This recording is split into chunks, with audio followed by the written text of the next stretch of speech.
Okay, so I hope you understand that I will be standing in front here for the next 15 to 20 minutes. Is that okay? And I hope you don't have problems with colors because my shirt is very colorful. Okay, so my name is Tom Were, and I work with a Kenyan organization started by Kenyans themselves in 1997, about 16 years today. Our board and management is all Kenyan, and all the staff are Kenyan, and all our programs are implemented in Kenya. Isn't that interesting? Yes.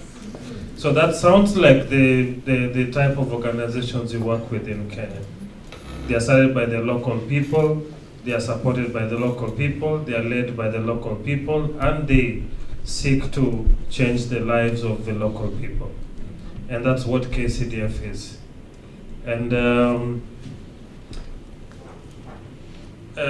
so exactly what I've said, we are indigenous to Kenya. We only do two big things. I say they are big things because they are based on need.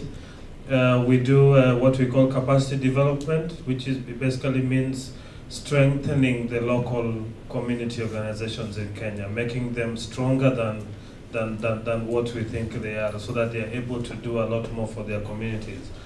And on the other side, we offer them financial support. We invest some money in the initiatives that they come up with. So if you took everything that we do, you can divide them into two halves. One side, strengthening local organizations or communities, and on the other side, making financial investment in their community initiatives.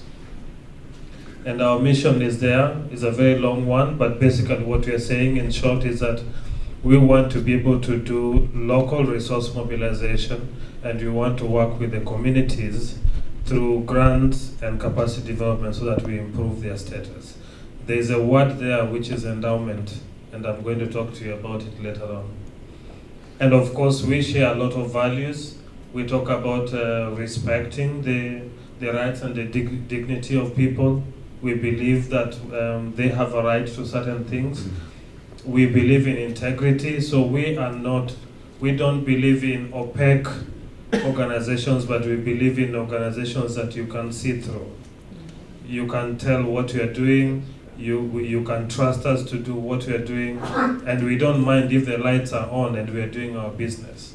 Tom, what means opaque? Opaque means you cannot, light passes through, but you cannot see through. Not transparent. Yeah, so it is a smoky glass. Light can come through, but you cannot see through.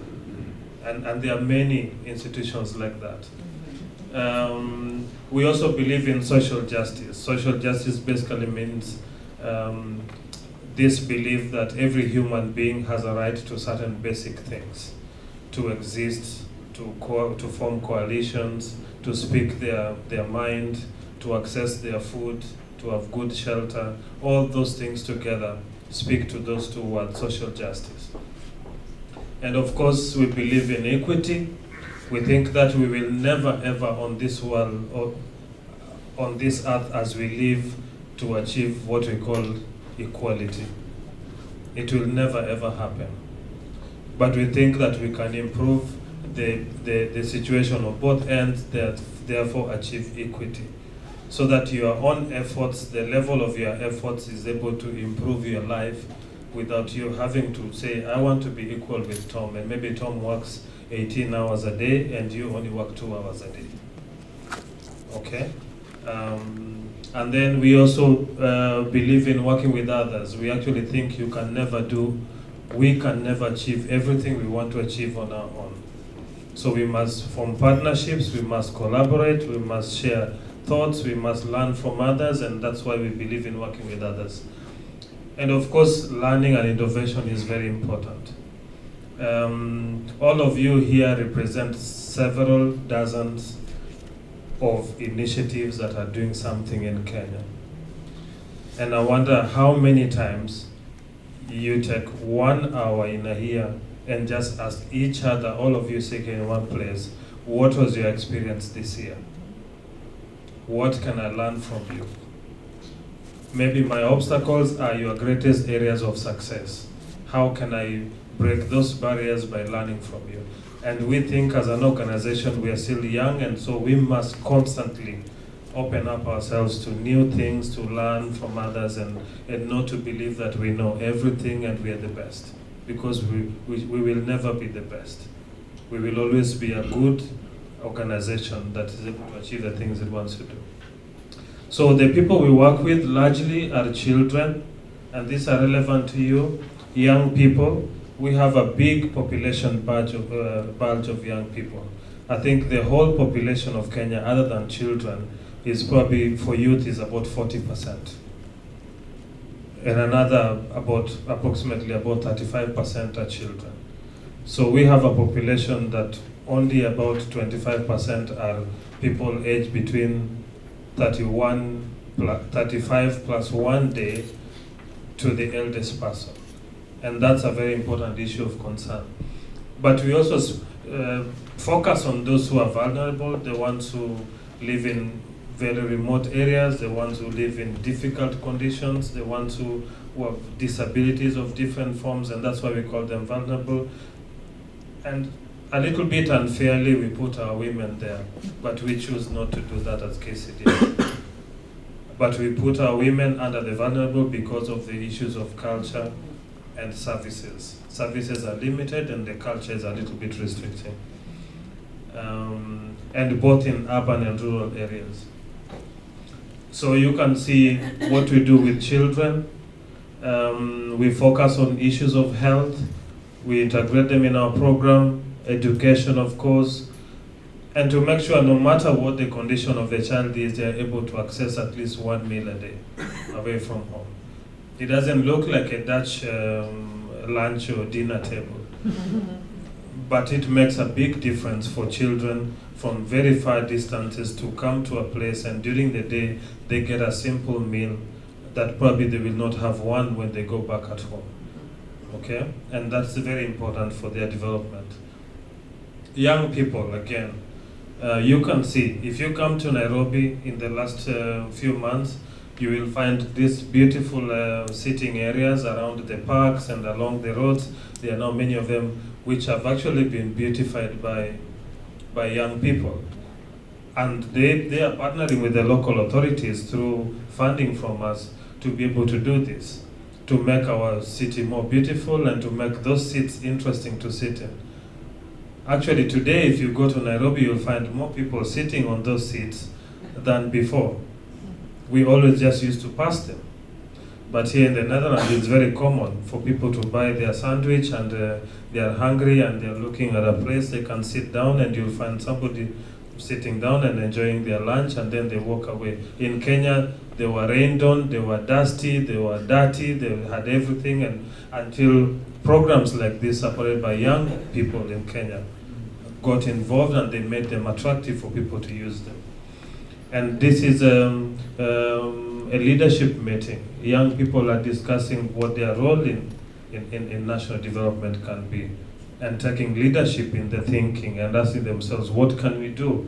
And these are opportunities which we provide through our support to local organizations in Kenya. You can see in the last 1 year alone, we have done more than 120 youth organizations across the country, reaching about 225,000 young people. We also have extremely vulnerable young people, some of them who are orphaned, some who come from single-headed families, others have different challenges, and we focus on providing them with new opportunities. And we look at mentorship, we look at life skills, we look at work readiness. I hope you know what work readiness means. It means internships and apprenticeship. Learning to understand how the work environment is, and learning some skills which you can use your hands. And of course, we use what we call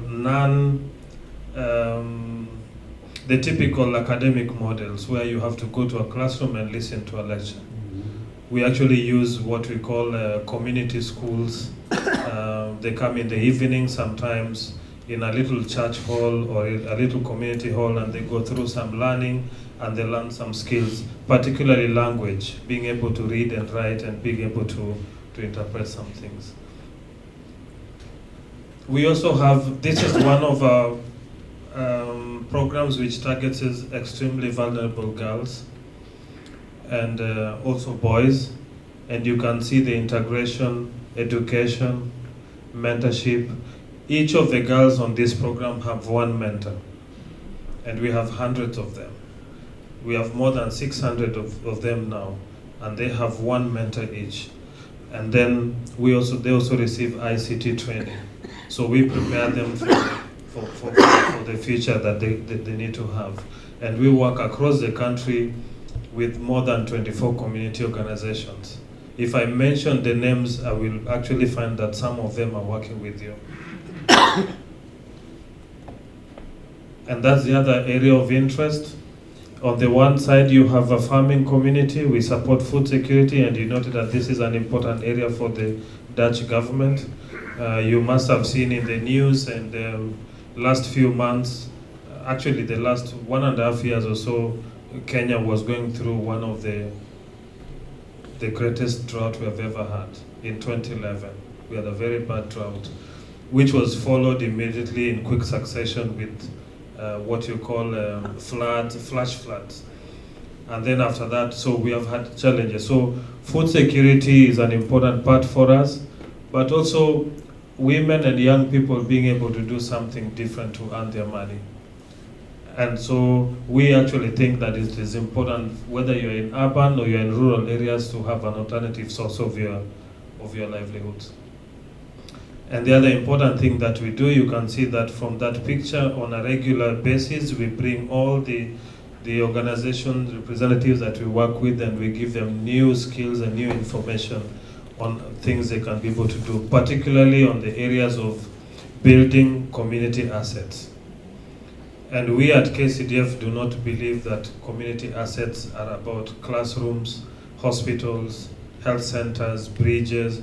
We actually believe that community assets actually should relate to resources that they can put into use. Probably you will tell us later on your own experience. Maybe you have built health centers which are now abandoned. They are not in use. So we actually think an asset is what is in use. In 2001, KCDF started a sustainability fund. It's an endowment fund. And when we started the fund, we started also encouraging all the organizations that we work with to invest their money together with us. Today, our sustainability fund stands at about 580,000 euros. That's about 500 million Kenya shillings. And the communities have also invested their own through their own local fundraising. They do what Mr. Kwanya said, harambes, they do community savings, they mobilize their own resources, and they have put together with their fund about 500,000 euros, about 50 million shillings. So they are poor, but they are not so poor, isn't it? You can be poor, but not so poor, isn't it? So it's possible you can be able to do something. So I don't know whether I should go here, but one of the other things that is interesting is that sometimes towards the end of 2010, KCDF got into a conversation with Wild Keys. I don't know how to pronounce it in Dutch, but I say Wild Keys in English, to think about how is it that we can be able to replicate the KCDF model of raising a lot more of the funds that support our work from within Kenya. Because they were already doing the same in the Netherlands, they encourage you, private initiatives, to do a lot of fundraising, small monies, middle-sized monies, and maybe a lot of money, and then you go to Wild Geese and you say, okay, so can you top up this money we have so that we can implement our project back in Kenya? And so in the Netherlands, it is called Action for Children. It is called Together for Change, isn't it? T for C, Together for Change Alliance. We in Kenya call it Pamoja for Change. And Pamoja is equal to together. You understand? A good Swahili word. Pamoja is equal to together. So Pamoja means together. So we say Pamoja for Change. You say Together for Change. Okay? And this is a good program for us because it is in line with what you have at the bottom here. If you look at, for those who got this, at the bottom there it is written people giving and working together. That is our motto as KCDF. We believe that Kenyans have to put their resources together and work together to achieve the positive changes we are looking for in our lives. And this program, this initiative has become one of the most interesting models in Kenya today. We are unable even to match the demand as we speak now, only 2 years later. This is one of the private initiatives here in the Netherlands. They are called Nkolale Foundation. And you must know the leader of this organization.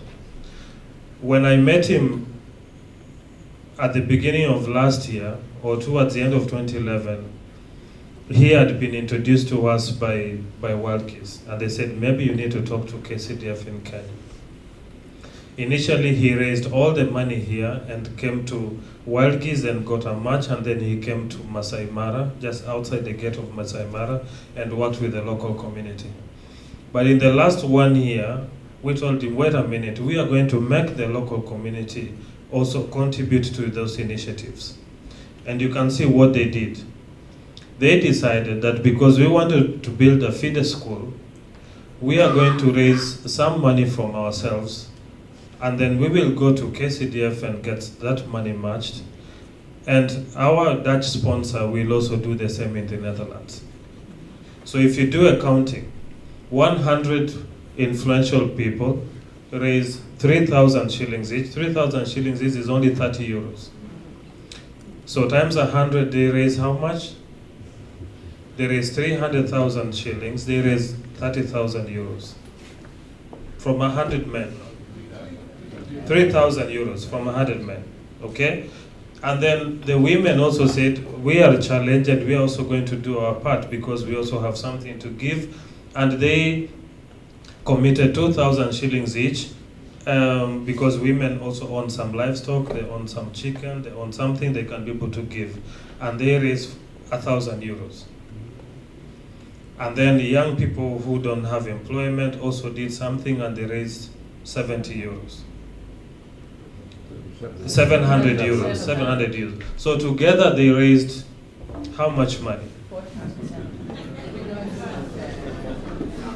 How much money? 4,000. Yes. 5,000. How long does it take to raise 4,700 euros in the Netherlands?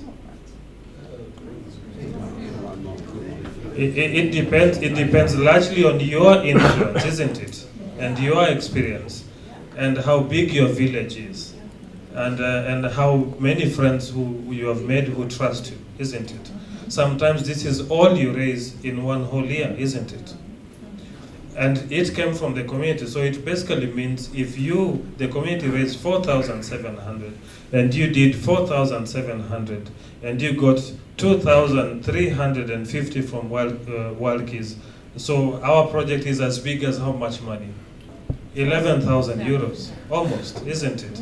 So we do a lot more if we share the responsibilities, isn't it? So this is just a short story to tell you that it is possible to raise money in Kenya because the communities are interested in developing themselves. Okay, so you are an angel from the Netherlands, but I think we also have angels in Kenya, isn't it? Yeah. Another project, this is one of the other local projects. This is from Malindi. Some of you have been to Malindi for your holidays, but interesting things are happening there. This community is a good community.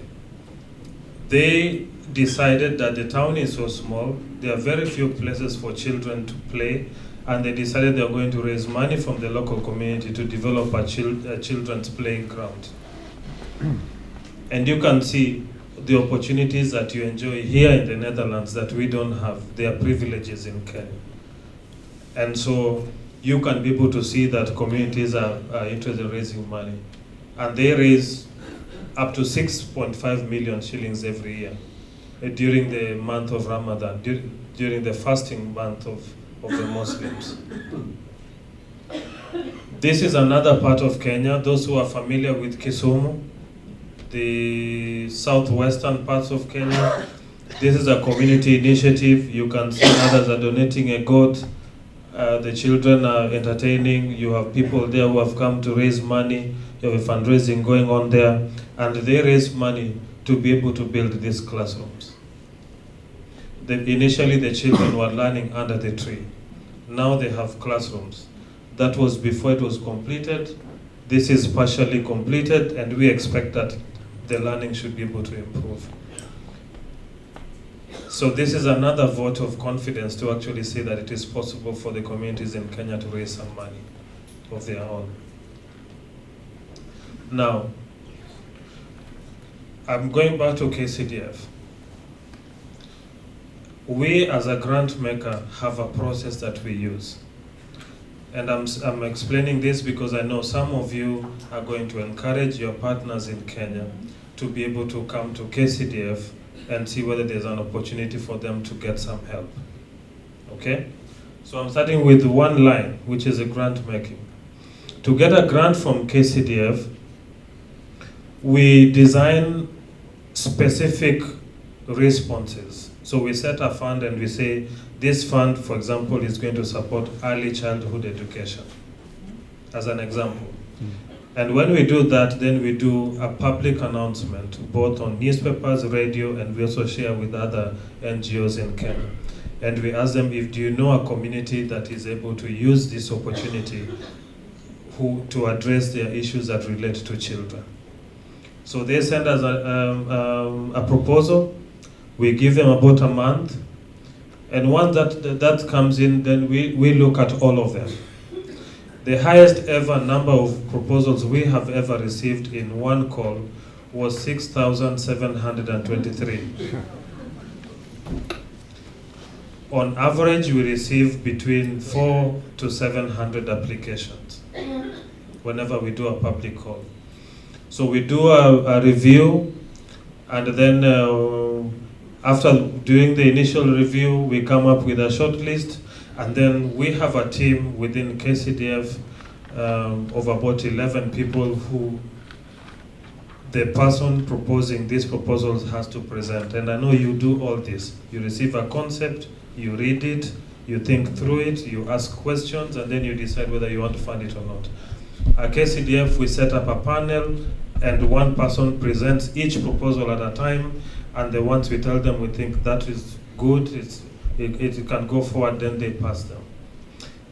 Then, once they have been recommended, we visit each and every recommended project. Physically, we visit, and we spend more time with those who submitted the application. We understand the need, and then we make a judgment whether we think that the project is good and it has the opportunity to make a change, and even more important, to be sustainable. And after the visits, we come back, we take those notes and we add them to what we already understood about the project, and then what do? We make a decision whether we want to proceed or not. So at this place, some projects drop off. At that point, after the visits, some of them drop off, okay? And then we end up with projects which we want to fund. And when we have offered them a funding, then we continue to support them. We visit them regularly. We provide them with a lot of assistance to implement their projects. The next track of things, which I know at some point Helen will speak more about, is the side of capacity development. One of the things that we know, and it is an important life practice in Europe, is that you make sure that your children can be independent. isn't it? They get good education, they probably find a job, then they find a house, then they have a family, if they choose to, and then they go on with their life. Local community organizations are like that. They want to be nurtured and be prepared for self-independence. They do not want to live with you in your house for the rest of their life. So they do not want to become your household. Some furniture or something which you sit on or you move around and you decide when you want to use it. And because we believe in that, we spend enough time and resources each year. Anywhere between 40 to 45% of all the budgets we spend at KCDF in a year go to capacity development. And what do we address here? We think about leadership, we think about governance, we think about accountability, we think about internal processes, we think about the skills they need. Maybe they need to employ somebody, maybe they need volunteers, maybe they need to learn some technology skills, maybe they need to learn how to raise money. All those things are part of building the capacity. And the reason why we do that is because we want them to be able to do a lot more things on their own. We want to create several dozens or hundreds more of the KCDFs, okay? And that's what we are seeking. So that's the process. When we first get into contact through the grants process, we apply ourselves to understanding the organization. And we have a tool which we use to identify the capacity needs, development needs. Once we have done that, then we design together an intervention. What is the plan? How can you help you to have a good governance system? How can you help you to have a good accounting system? How can you help you to have a good communication system for your projects? So that's what we do here. So then we come up with a plan, and we discuss with the leaders of those organizations that plan, and then we move forward to the implementation part. This implementation part is where we say, okay, how many workshops are we going to have? Are we going to give you a coach to work with you? Are you going to help you get a legal registration? How much money? Do we have a legal person to work with you on that? And that is what we call the implementation part.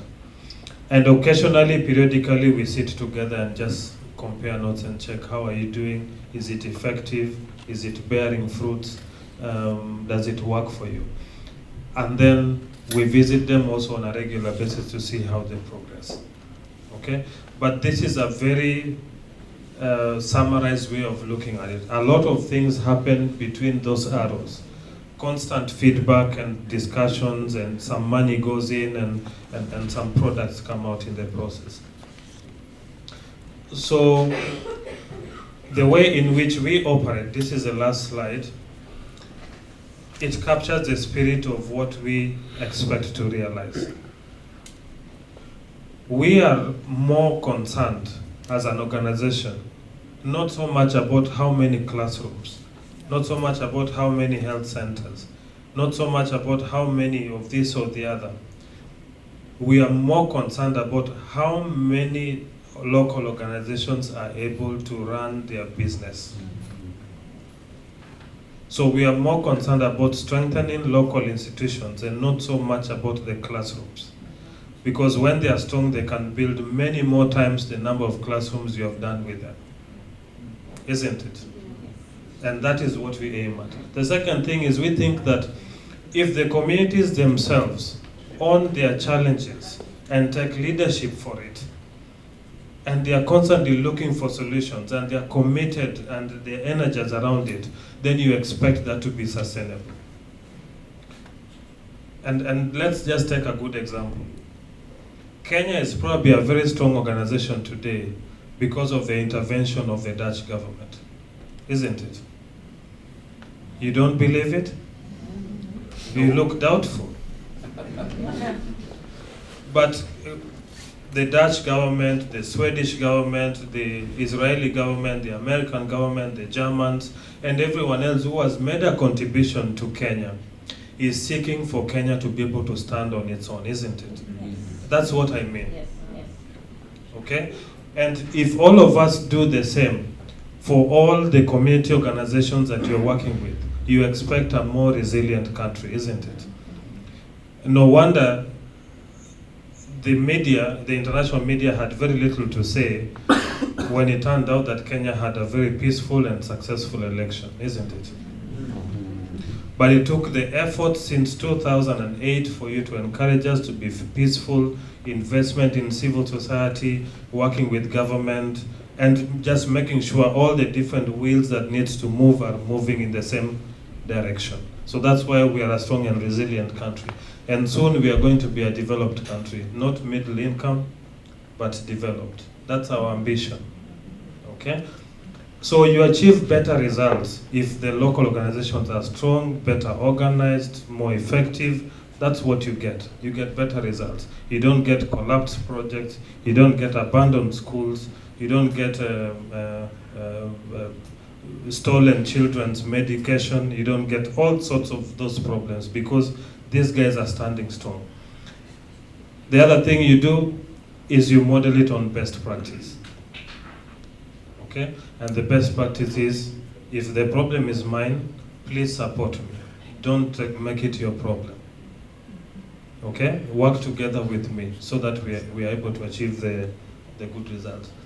And so that is 14 slides that represent the spirit and the existence of my organization, KCDF. Everything I've said relates to the principles that guide what we do with the communities in Kenya.